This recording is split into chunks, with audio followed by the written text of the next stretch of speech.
더위, 대구의 더위 하면 또 생각나는 게 좀 있으시죠? 아, 2017년인가 18년인가 되게 더웠잖아요. 그때 뉴스에 엉뚱한 뉴스 본 적이 있어요. 데프리카 대구에서 뭐 바나나가 열렸다. 이제 열대 지역이 된 건가요? 뭔 얘기야?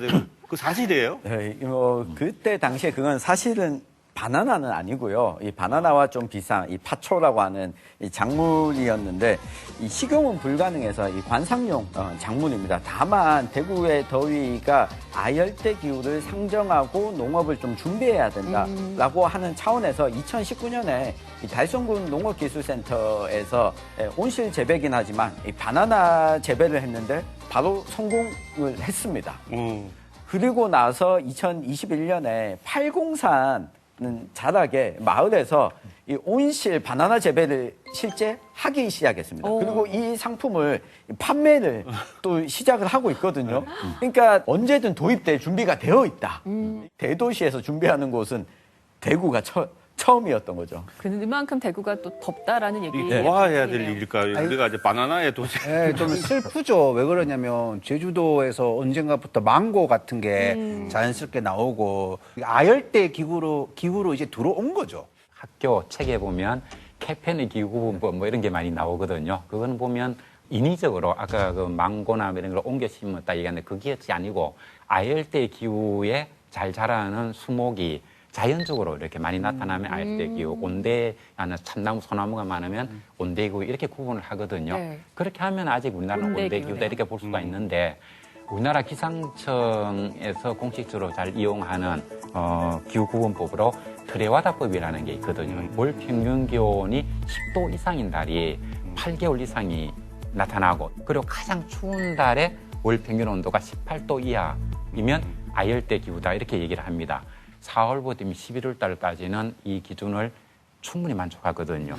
그렇기 때문에 이미 우리나라 기후대는 아열대 기후대로 접어들었다. 작년 추석 때 40도 폭염 나타난 적도 있었고 네. 요즘은 가을이 되면은 농수산물도 풍작이 된 게 거의 한 가지도 없다라고 얘기해도 그게 거짓말이에요. 그러니까 가격이 막 오르잖아요. 아니잖아요. 네. 이게 왜냐하면은 우리나라 사람들이 즐겨 먹는 게 온대기후에 자라는 농산품, 수산품이었거든요. 근데 이게 온대기후를 넘어서니까 모든 농산물, 수산물들이 자랄 수 없는 환경을 싹 바꿔버린 거죠.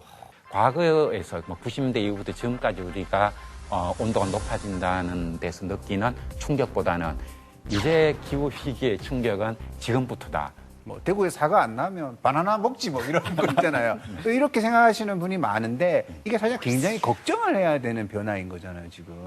그렇죠. 그리고 그렇게 빨리 우리가 적응을 할 수가 없죠. 예를 들면은 우리가 먹는 밥이 우리 자포니카라에서 찰기 있는 쌀인데 작년에 일본이 큰 흉작으로 쌀값 한 가마니 한 80만 이렇게 되더라고요. 계산을 해보면. 이유는 하나밖에 없는 거죠. 기후가 안 맞았던 거거든요. 쌀 농사가 기후 적합성을 잃었다는 겁니다. 우리도 잃을 거라고요. 그래 됐을 때 우리가 소위 알량미라고 하는 그 쌀을 우리가 주식으로 해서 먹고 살 수 있을까? 부족하잖아요. 그렇죠. 그다음에 기후 위기의 특성이 급변성이거든요. 이게 확 바뀌어버리면 이게 또 다 죽어버리는 거예요. 그래서 수년 전에도 보면은 우리가 대구에 과거 사과가 있었는데 사과가 저 위로 올라갔다 얘기했잖아요. 네.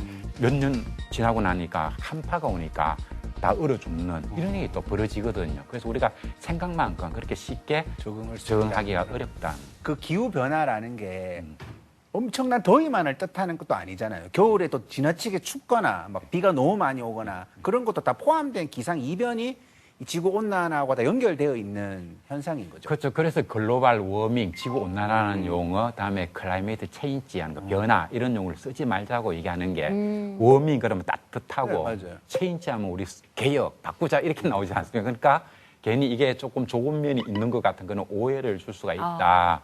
그래서 파괴라든가 붕괴라든가 위기라든가 이런 용어를 쓰자는 이런 얘기까지 나오고 있는 거죠.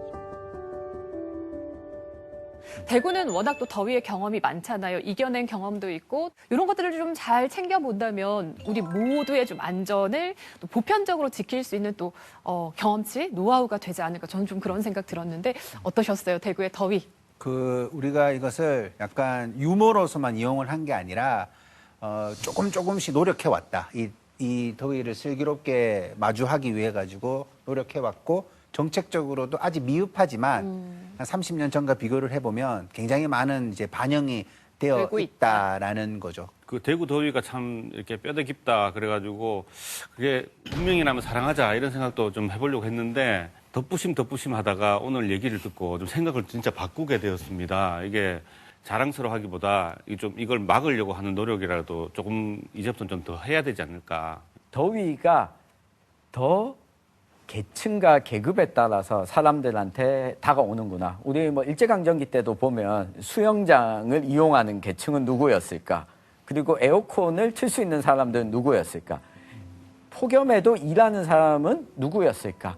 이 대구가 가지고 있는 덧부심을 대구가 어느 지역보다도 더위에 계층과 계급과 관계없이 좀 보편적으로 더위를 대응하는 도시다라고 하는 이미지로 좀 탈바꿈할 수 있는 계기가 됐으면 좋겠습니다. 2018년에 나온 유명한 논문 중에 이런 게 있습니다. 금세기 중후반쯤 되면은 전 세계 인구의 약 74%가 1년 중에 20일 정도는 폭염으로 죽어도 이상하지 않는 그런 날이 이어질 것이다.